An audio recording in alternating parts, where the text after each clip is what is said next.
Hey friend, I'm Ashley Walker, and I want to talk to you all things about Jesus, loving our husbands, raising kids, and intentional living. If that sounds like something you like, hang out, let's learn more. Okay, first and foremost, you're not going to get polished videos here. You're not going to get lots of edits or any of that kind of thing. You're going to get real, you're going to get raw, and that's about what I can offer you. There are no moments in the day where I want to stop and edit these videos.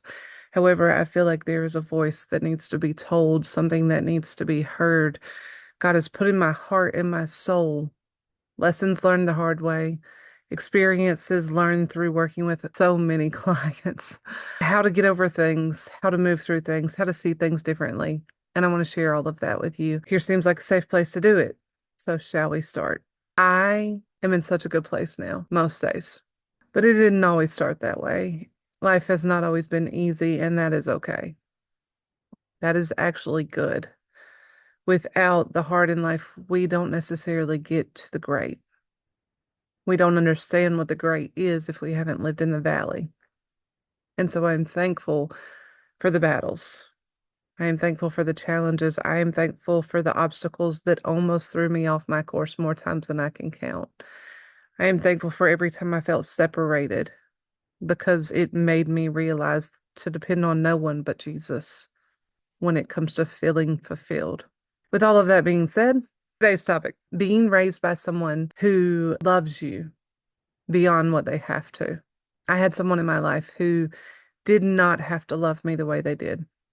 They saw the need and they fulfilled the need. I am so thankful for that.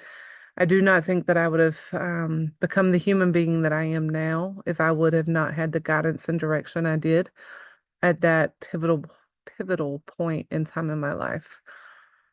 However, with all things wonderful, there come things that are negative out of any situation. And that happened for me in this moment. I think it's important that we talk about all sides, all areas, all different things of life because, well, one, why not? But two, how do we live and grow if we do not share? How do we allow our experience to be a testimony if we won't share the test? There's hesitation, as with anything, vulnerability. Vulnerability is not my favorite thing to do. I would love to tell you things as they have already happened and turned out beautifully, but sometimes you need to be vulnerable in the moment. So, I want to tell you a little bit about perfectionism and where that comes from lots of times and what it looks like and why we have it, and people pleasing. We think that we do things just because we do it, but it's so much deeper. We talk about in life, most of the time we talk up here, we talk surface level. But what I do and what I'm trained to do and what God has given me the ability to do is to see what's going on down here. And while I can do that for everyone else in the world, I happen to be one of my most stubborn clients. What I've learned about myself through the years has allowed for the ability to help others, not through mentor mentee as much as I see you, I hear you, I know you. So I do know those people that feel the need to be perfectionist. And that doesn't necessarily sound like perfectionism in our brain. It sounds like I want to be the best. I want to do something to make myself proud. I want to show up and show out. There was a lot of time in life where I didn't want to do something if I wasn't going to be the best at it. I did not want to play a board game if I didn't know the rules ready to know that I could win.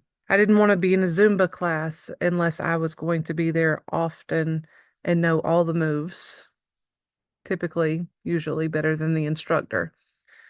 Being the best was what was most important. And y'all, if I'm being honest, it wasn't good for my mental health.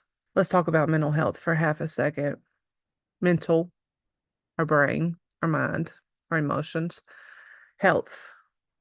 Uh, the ability to be able to do and move and think and process in a way that's unobstructed. So to be able to think in my brain in a way that is flowing and smooth and enjoyable.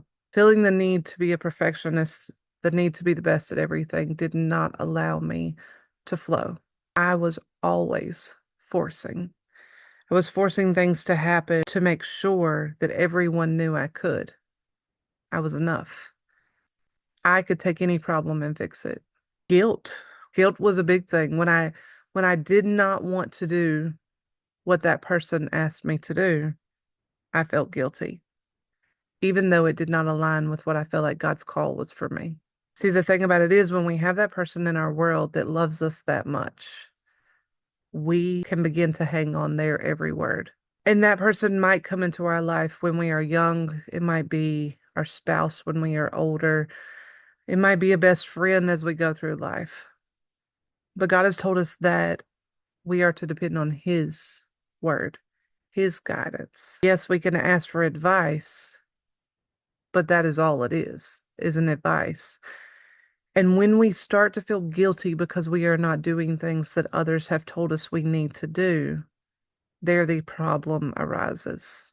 Society will push us to do all kinds of things. It'll push us to feel all kinds of ways and to stretch ourselves in ways that we wouldn't. But sometimes it's not society. Sometimes it's the people sitting the closest to us that we trust the most, that without even knowing or trying will push us completely out of the path God has for us. Then resentment. When we do what we're asked to do, what we are told to do, told what we need, should, have to, supposed to do, it can build resentment. Needing to be the perfect wife, the perfect mother can build resentment. Why am I doing all of this while everyone else is doing what they want? What feels good to them? What do we do with resentment? Where do we start with resentment? How do we even show up with that much resentment? We matter too. We matter.